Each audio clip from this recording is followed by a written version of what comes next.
เจ้าเนี่ยก็เกิดขึ้นในโลกเนี่ยเป็นเกิดบังเกิดขึ้นในโลกเป็นพระอรหันต์เป็นผู้ไปแล้วด้วยดีเป็นผู้รู้แจ้งโลก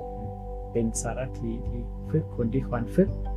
คนก็ยิ่งกลัวเป็นครูของเทวดามนุษย์ทั้งหลายเป็นผู้รู้ผู้ตื่นผู้เบิกบานผู้จำแนกแจกธรรมสงสารสัตว์ที่เขาภาวนาหรือสิเรื่องเห็นกายให้มีสติตอนนอนภาวนา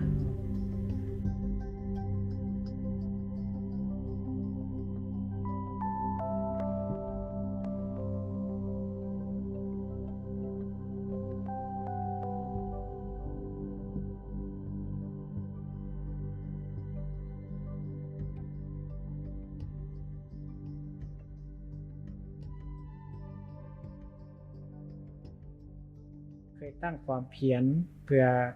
การตรัสรู้มีแปลแม่นว่าหนังเอ็นกระดูกเลือดและเนื้อจะเหลืออยู่ในศีรษะร่างกายนี้ก็ตามเท่าจะบ่เหลืออยู่ก็ตามถ้าบ่สำเร็จประโยชน์อันนี้จะบ่ยุดความเพียรนั้นเป็นแน่นอนอันนี้คือเพิ่นเคยตั้งความเพียรเป็นว่าตั้งความปณิธานก็ได้หรือว่าตั้งความเพียรก่อนที่จะมาตรัสรู้นี่ก็พระมมีพระภาคเจ้าก็ยังได้นึกถึงก็ถึงเป็นว่าฮู้วิสาสะก็คือฮู้จักปุเพนิวาสานุสติญาณหรือว่าจุตูปปาตญาณหรือว่าอาสวะขณญาณจากการที่จะมองเห็นสัตว์โลกทั้งหลายจึงก็ได้มาเพื่อความตรัสรู้ธรรมที่เป็นส่วนที่รู้ความจริงเกินมาคืออริยสัจสี่ต่างที่เราเคยได้ยินว่าพระพุทธเจ้าเป็นตรัสรู้ธรรมคือการมารู้ซึ่งอริยสัจสี่นั่นเองก็คือรู้ทุกขอริยสัจรู้ทุกขสมุทัยอริยสัจหรือรู้ทุกขนิโรธอริยสัจหรือรู้ทุกขนิโรธคานิมีปฏิปทาอริยสัจก็คือความจริงอันประเสริฐสี่อย่างคือรู้ทุกข์รู้เหตุเกิดแห่งทุกข์รู้ความดับแห่งทุกข์รู้ทางดำเนินถึงความดับแห่งทุกข์คือการที่เป็นตรัสรู้ทำนี้แม้แต่เป็นจะปรินิพพานแม้แต่เป็นจะปรินิพพานนี่ก็พระมีพระภาคเจ้าเนี่ยเป็นการมีร่างกายที่จะมีความแก่มีความมีหนังเหี่ยวมีต้นตัวที่งอมไปข้างหน้าอินทรีย์ทั้งหลายก็มีการเปลี่ยนแปลงเป็นไปอย่างอื่นไปเบิดคือกันแต่การก็เป็นก่อนปรินิพพานก็ยังมีปริภาสกเป็นสุภัททะได้เข้าไปหาพระผู้มีพระภาคเจ้าได้ถามมาลัทธิครูทั้งหกคือผู้ใดเป็นพระอรหันต์พระเจ้าก็จะทางอย่างเลยถ้าภิกขุอยู่โดยถูกต้องตามอริยมรรคอยู่ของแป้นโลกจะบวายากพระอรหันต์เอาอีกอย่างหนึ่งกันว่าสัจจะมีภิกขเวภิกขุสมาวิหังระยุงอสุโนโกหังติอัจฉแม้แต่เป็นในครั้งสุดท้ายพระก็ยังเตือนภิกขุทั้งหลายว่าวายาวายะธรรมาสังฆลาอัปปมาเทนะสัมปะเทถะคือนาดูดาภิกขุทั้งหลายทานทั้งหลายเพราะสังขารทั้งหลายนี่มีความเสื่อมไปเป็นธรรมดาทานทั้งหลายจงเป็นผู้บ่ประมาทจงมีสติอยู่ด้วยความบ่ประมาทให้ถึงพร้อมอยู่ทุกเมื่อเถิดนี่คือเป็นคำเตือนของพระผู้มีพระภาคเจ้าแม้จะเป็นปรินิพพานอันนี้ก็เป็นการเล่าโดยย่อที่เนื่องกับเป็นวันที่ประสูติวันตรัสรู้และก็วันปรินิพพานเพื่อเราได้มาได้ยินได้ฟังเนื่องในวันวิสาขบูชาเราก็มาได้รู้จักในการประพฤติในการปฏิบัติธรรม พื่อความอยู่เป็นสุขในปัจจุบันหรือความสุข ในเบื้องหน้านี่พระผู้มีพระภาคเจ้าให้เราได้มีศรัทธาให้เราได้มีศีลเราได้มีสุตตะเราได้มีจาคะเราได้มีปัญญาเพื่อจะมีความสุขในปัจจุบันหรือความสุขในเบื้องหน้าการได้มีศรัทธานี่เรามีพระภาคเจ้าให้เรามีศรัทธาในพระพุทธเจ้าการมีศรัทธาในธรรมของพระผู้มีพระภาคเจ้าไม่มีศรัทธาในทรงสาวกของพระผู้มีพระภาคเจ้าหมายถึงศรัทธาก็คือหมายถึงเสื้อกรรมและก็เสื้อผลของกรรมนั่นเองมีศรัทธาอยู่อย่างนี้เรียกว่าเป็นผู้มีศรัทธาที่มีความเห็นถูกต้องทางด้านทางส่วนสะอาดทางด้านทั้งใจก็เรียกว่าเป็นผู้มีความคิดบ่โลภมีความคิดบ่พยาบาทแต่ก็มีความเห็นถูกต้องตามของธรรมนั่นเองเพราะอะไรคันว่าความเห็นถูกต้องตามของธรรมนั้นก็คือเป็นผู้รู้ว่าการให้มีผลว่าการบูชามีผลสิ่งที่บูชามีผลว่าเอาเทศทำเฮ็ดกรรมดีมีผลเฮ็ดกรรมบ่ดีมีผลนี่กันว่าเป็นผู้มีความเห็นถูกต้องรู้ว่าคนมารดาบิดามีสิรู้ว่า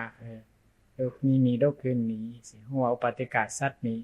รู้ว่าสมณะพราหมณ์ปฏิบัติดีปฏิบัติถูกต้องนี่สินี่ก็คือเรามีความเห็นที่ถูกต้องที่เราได้มีศรัทธา เมื่อเรามีศรัทธาแล้วเราก็ต้องมีศีลอย่างน้อยก็มีศีล5คือเป็นจากปาณาติบาตเป็นจากการฆ่าเป็นผู้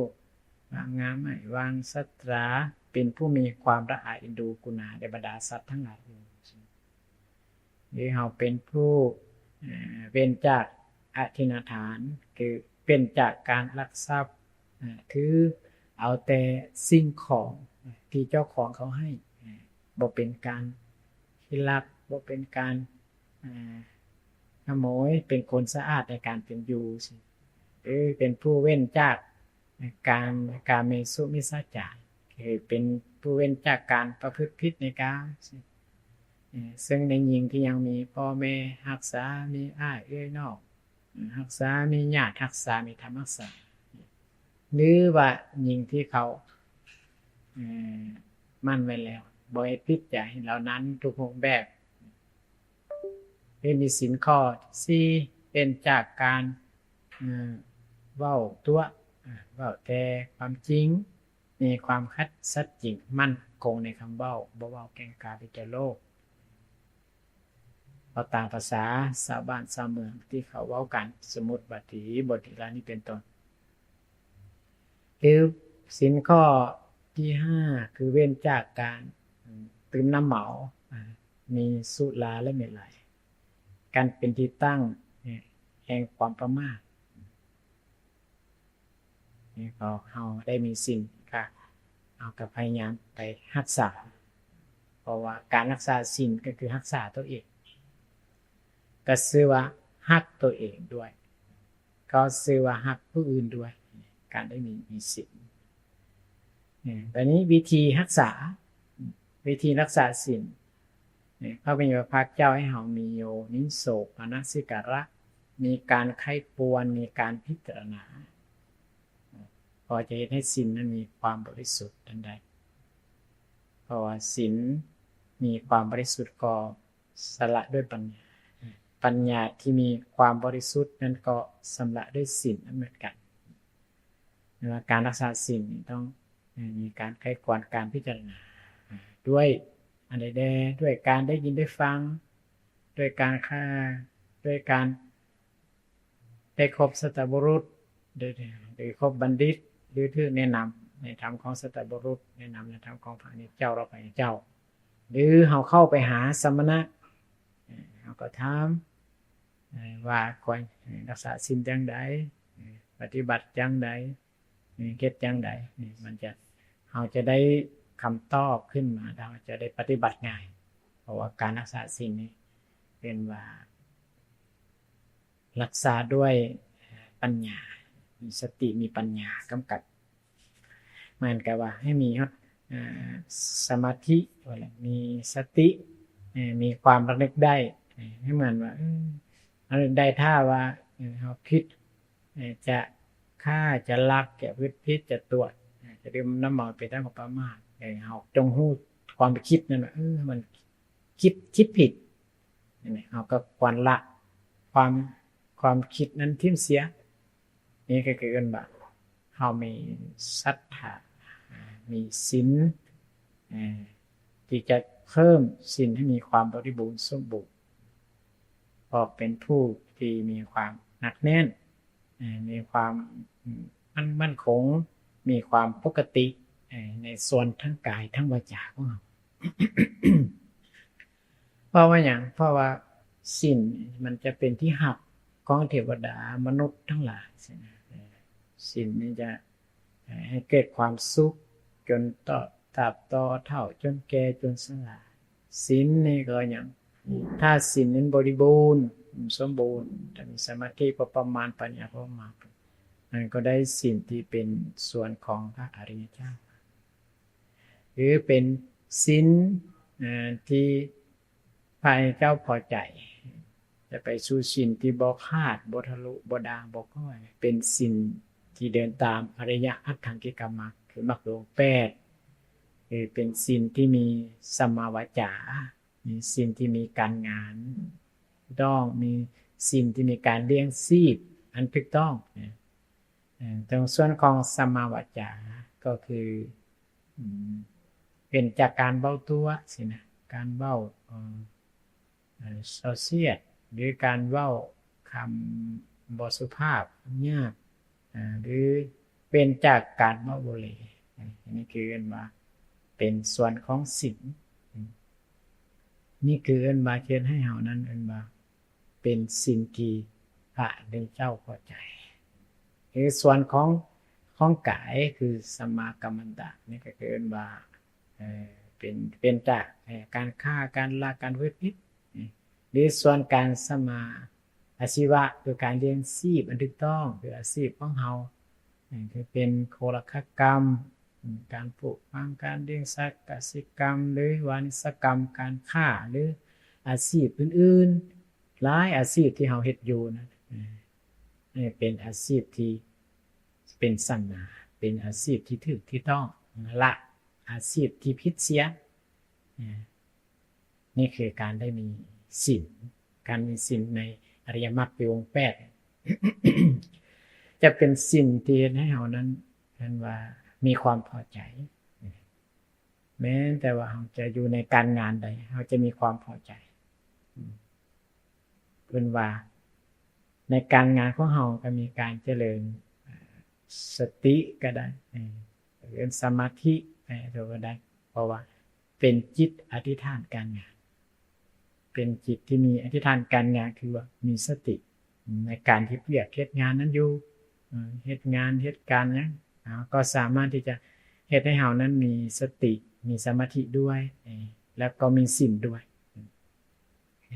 ว่าได้ทั้งศีลได้ทั้งสมาธินี่คือว่าศีลนี่จะเป็นส่วนที่ให้เฮามีความปกตินั้นหลายขึ้นทั้งกายทั้งวาจา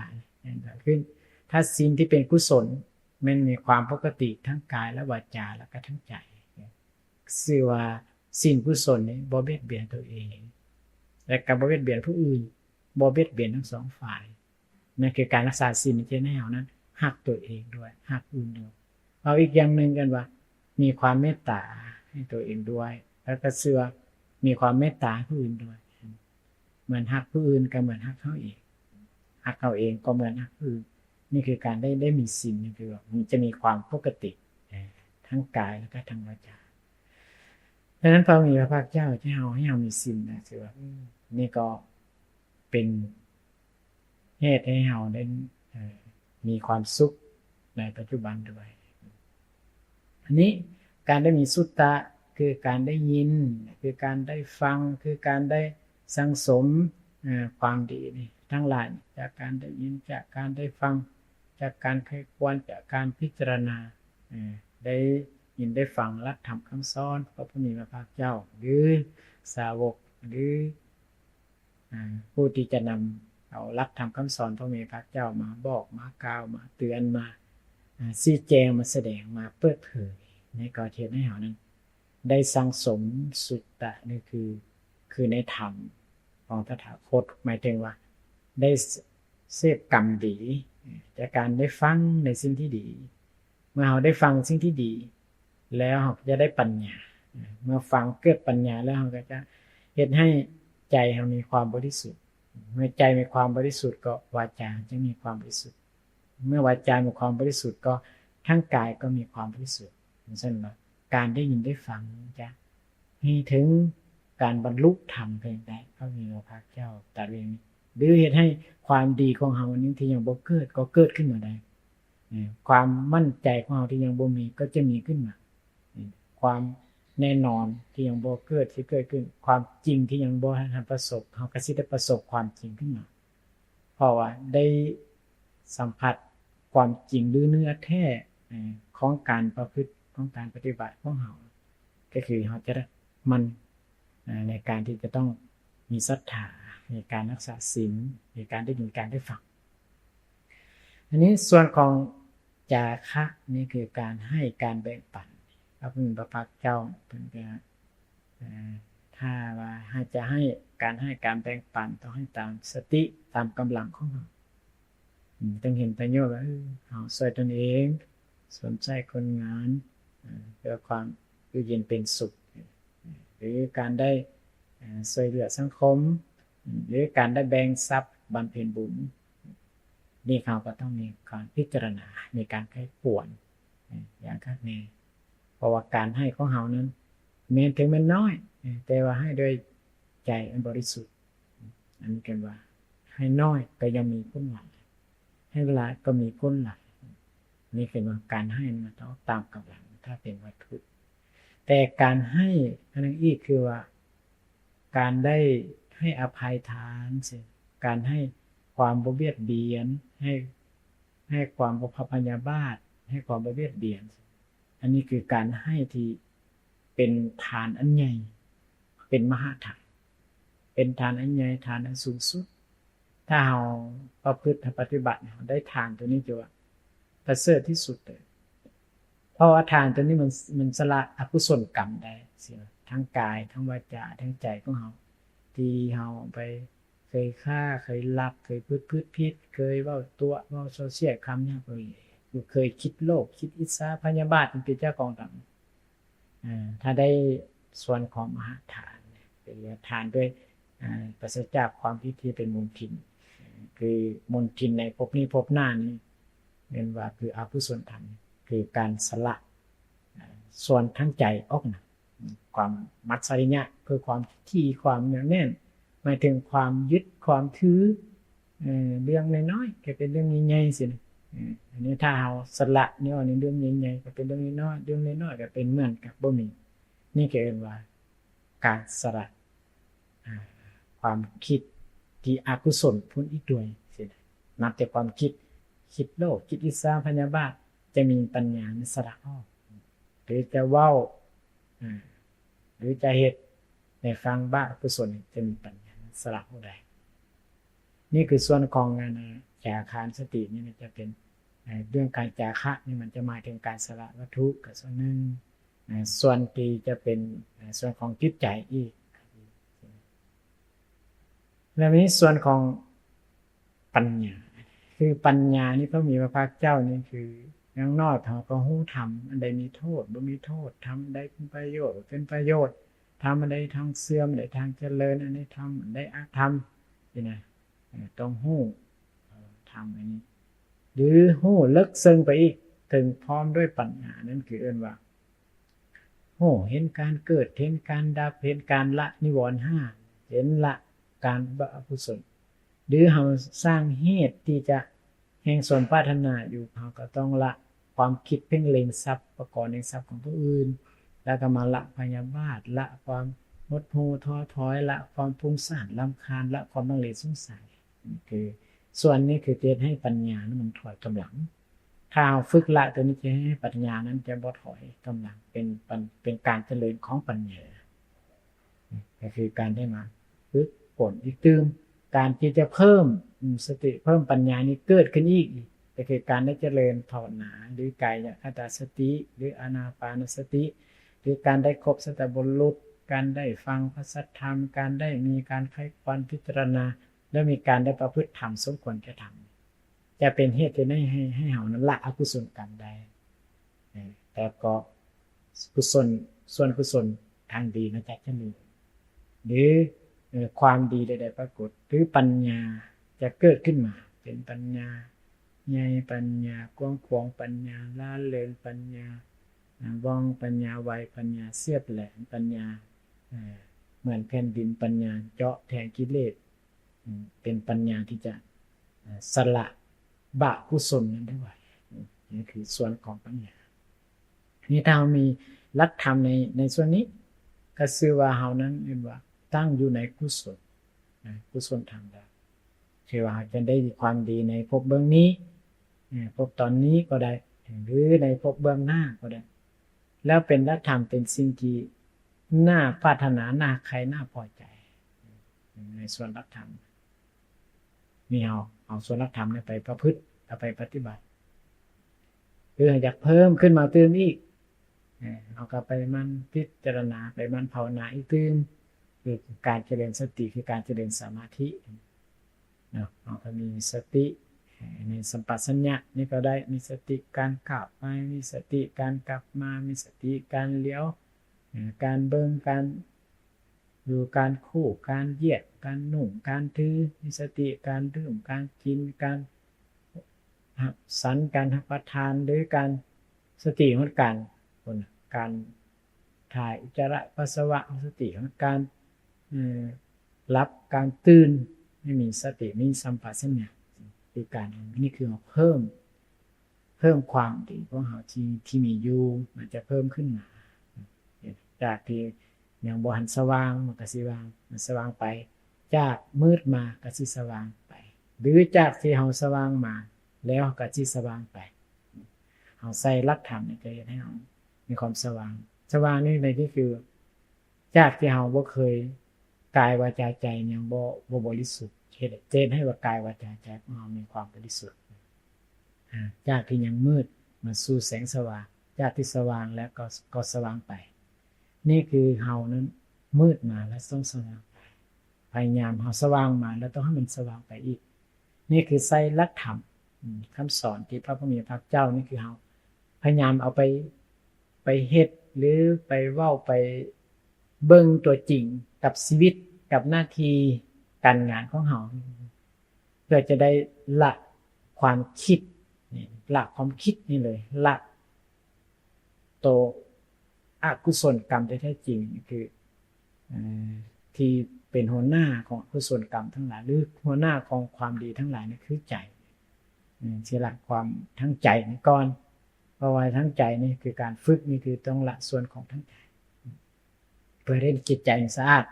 แต่การฝึกเขาก็ต้องฝึกทั้งส่วนจิตนี่มันฝึกได้ก็อบรมได้แก้ไขได้ถึงจะควรแก้การงานได้นี่คือการที่เราฝึกเพื่อรู้หลักธรรมในส่วนนี้ก็เชื่อเป็นบุญเป็นกุศลให้แก่เราในปัจจุบันการศรัทธาศีลสุตตะจาคะปัญญาเอาได้วันนี้ก็ได้ประโยชน์ทางปัจจุบันด้วยประโยชน์ในเบื้องหน้าด้วยหรือเราจะเพิ่มไปอีกในส่วนหลักธรรมที่จะเป็นความจริงเพื่อจะเป็นประโยชน์ด้วยความถูกต้องตรงจริงแท้ๆนี่คือการได้มาฮู้อริยสัจสี่ฮู้ความจริงอันประเสริฐสี่อย่างพระพุทธเจ้าว่าถ้าฮู้ความจริงประเสริฐสี่อย่างเจตให้เฮานั้นมีดวงตา เห็นธรรมก็คือว่าเป็นผู้ที่จะเข้าใจความจริงในโลกอันนี้ทุกข์มันเป็นอย่างนี้เหตุเกิดของมันแห่งทุกข์เป็นอย่างนี้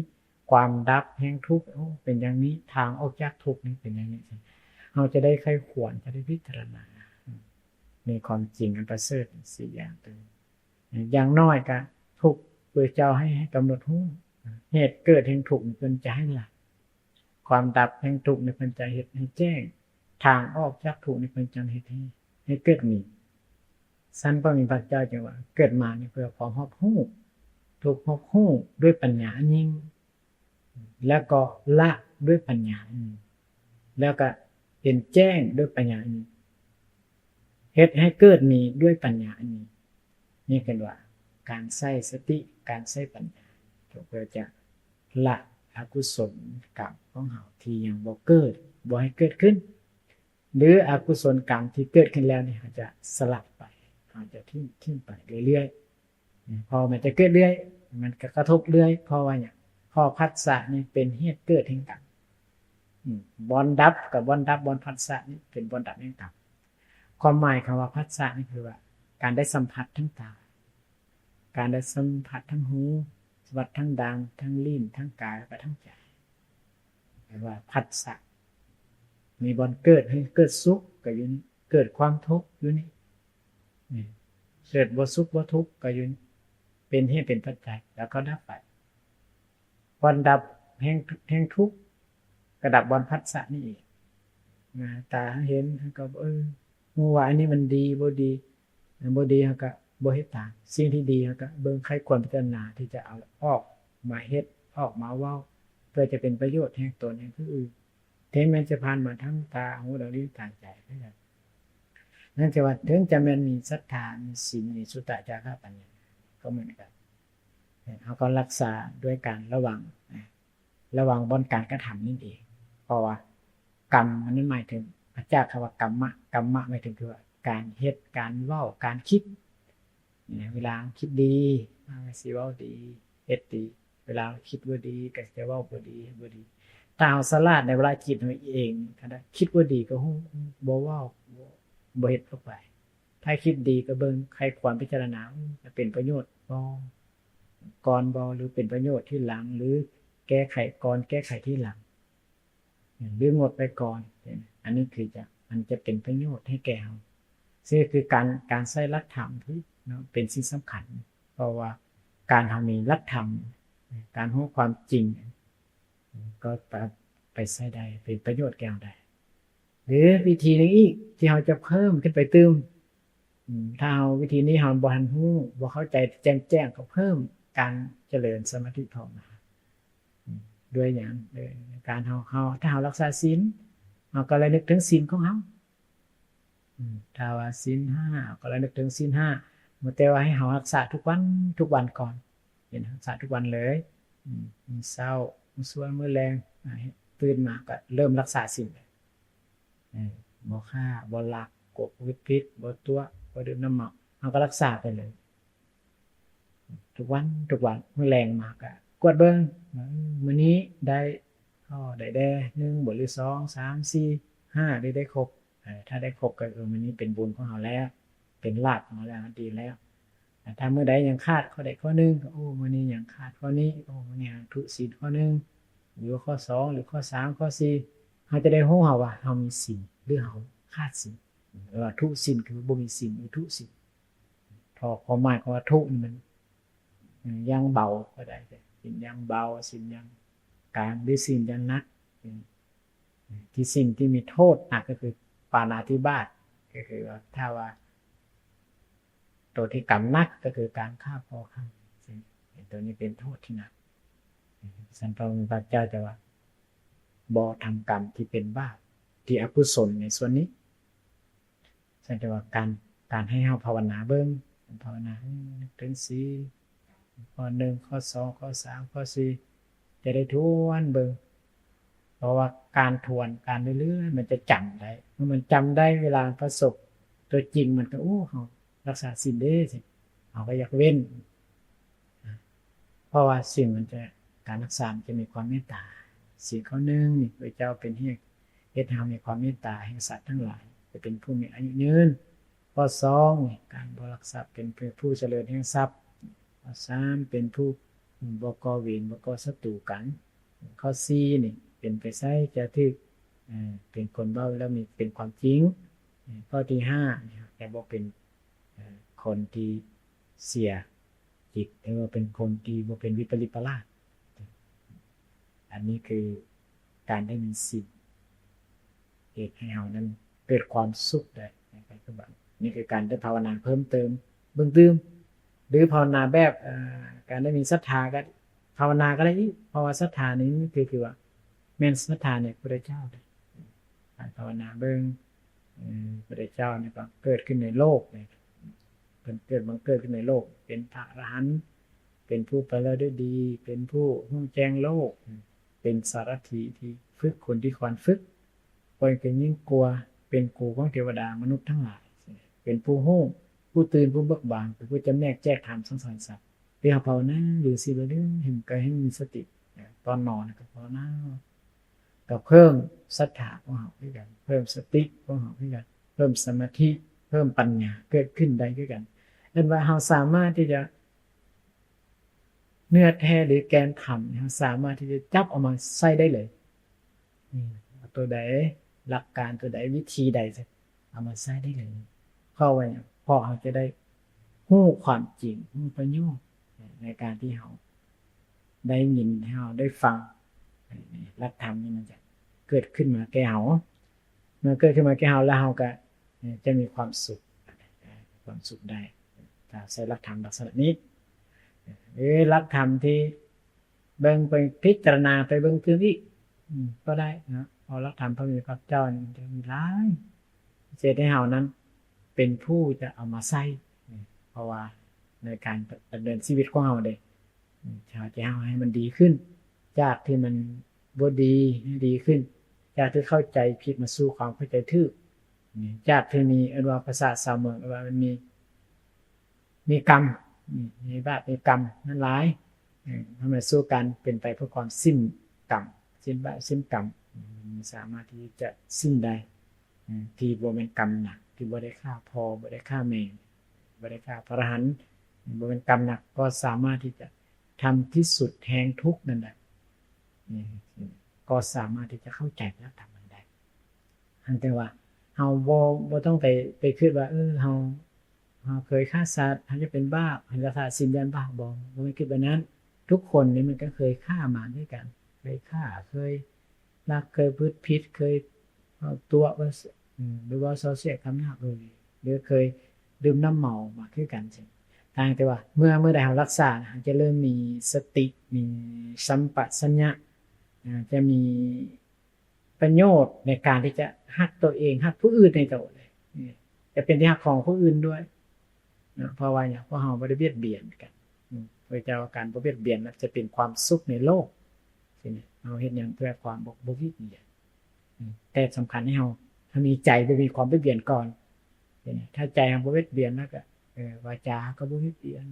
ทางกายก็บ่เบียดเบียนนี่เกินว่าถ้าใจเรามันมีความเมตตามันจะได้หลายเดี๋ยวเจริญพรหมวิหารก็ได้เนาะทางบ่เจริญนี่ก็เจริญพรหมวิหาร4มีความเมตตามี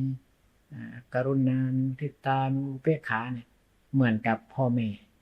ที่เป็นผมของลูกนะต้องดูแลลูกด้วยความเมตตาดูแลลูกด้วยความกรุณาดูแลลูกด้วยความมุทิตาดูแลลูกด้วยความอุเบกขา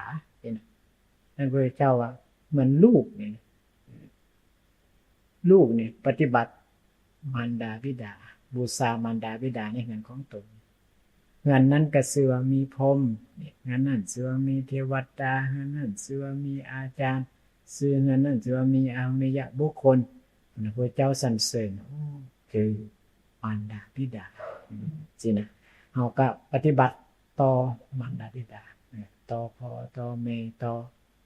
เพื่อนต่อโมต่อครูต่อกัลยาณมิตรทั้งหลายเราสามารถปฏิบัติแบบเหมือนดังพรหมได้จริงคือพรหมมันจะมีความเมตตาเหมือนกับว่าเบิ่งกันด้วยสายตาแห่งความรักแห่งความเอ็นดู แห่งความเมตตาทุกคนบ่คิดเอาเปรียบผู้ใดบ่ได้คิดทำให้ใครบ่ได้คิดปองให้ใครบ่ได้อิจฉาหรือพยาบาทแต่มีความคิดแห่งความเมตตานั่นคือว่าเบิ่งกันด้วยสายตาแห่งความรักแห่งความยินดีแห่งความเมตตาแห่งความ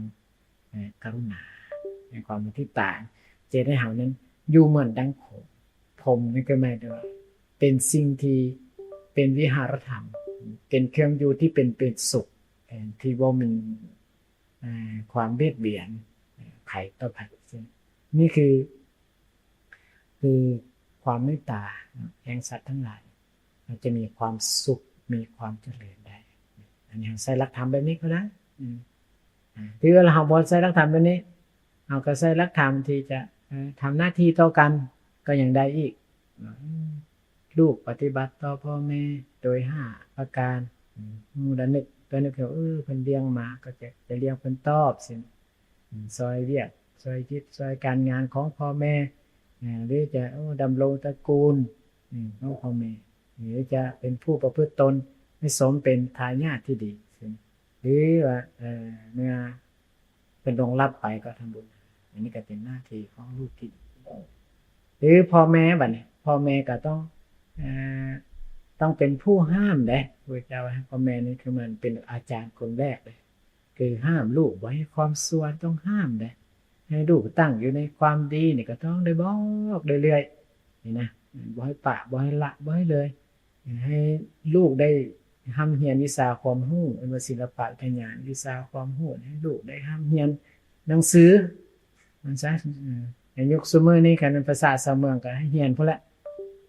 จบมหาวิทยาลัยให้เป็นประเสริฐนะ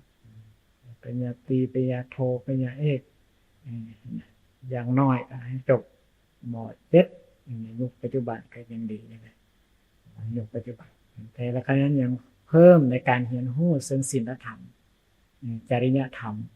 คุณธรรมให้แก่เฮาเองจึงไปไสก็ตามตรงนี้การศีลมีธรรมจะเป็นที่หักของคนเป็นส่วนหลายเพราะว่าการไปการมาของเราด้วยความเคารพด้วยความอ้อมน้อมด้วยความรู้จักสมาคารวะรู้จักผู้น้อยผู้ใหญ่ผู้อาวุโสผู้เฒ่าผู้แก่ให้ทางแก่คนที่ควรบอกทางเคารพที่คนที่ควรเคารพนับถือที่คนนับถือสิบูชาผู้คนที่ควรบูชาสิเราให้ความดีแก่ผู้อื่นปฏิบัติต่อกันสิก็ได้หรือว่าพ่อแม่ก็ให้เป็นให้ลูกมีคู่ครองที่เหมาะสมสิก็ได้หรือว่าเป็นผู้ที่จะต้องมอบมรดกให้มาถึงการมาถึงเวลาพ่อแม่ก็ต้องให้ลูกคือเก่านี่นะพอมีความเมตตาลูกทุกคนเหมือนกันซะถึงจะบอกถึงจะว่าถึงจะขนาบถึงจะเว้าถึงจะเตือนลูกจังได๋กันจะให้จังได๋ก็พ่อแม่ก็ยังมีความเมตตาต่อลูกคือเก่าสิอันนี้คือว่าพระเจ้าจะว่าการตอบคุณแทนคุณมารดาบิดานี่มันบ่ได้ง่ายนะแต่ให้เฮาปฏิบัติตอบกันก็ดีแล้วเพื่อความบ่มีเวรเพื่อความบ่มีภัยเพื่ออยากตอบคุณแทนคุณสูงสุดมันมีอุปการะหลายมารดาบิดาบำรุงเลี้ยงแสดงโลกนี้แก่ลูกทั้งหลายพอเพิ่นมีความรักหลายที่สุดเพราะว่ามารดาบิดาพ่อแม่รักลูกหลายกว่าที่สุดเลยเพราะ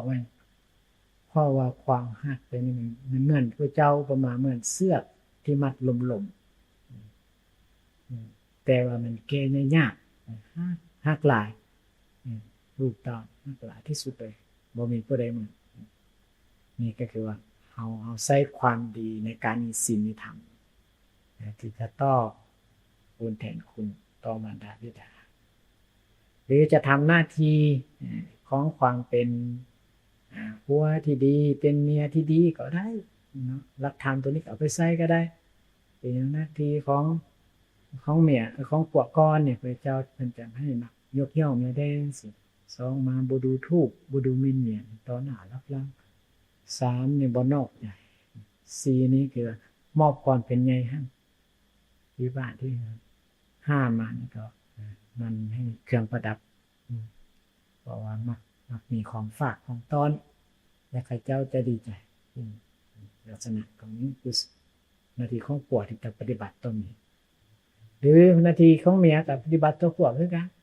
จัดแจงการงานดีสงเคราะห์คนข้างเคียงของครัวญาติพี่น้องมากดีคือกันแล้วก็บ่นอกใจผัวคือแล้วก็รักษาทรัพย์สมบัติที่ผัวหามาแล้วก็บ่เกียจค้านการงานทั้งปวงเข้ามารักษาทรัพย์สมบัตินี่คือว่าต้องรู้จักการใช้การจ่ายในบ่ฟุ่มเฟือยง่าย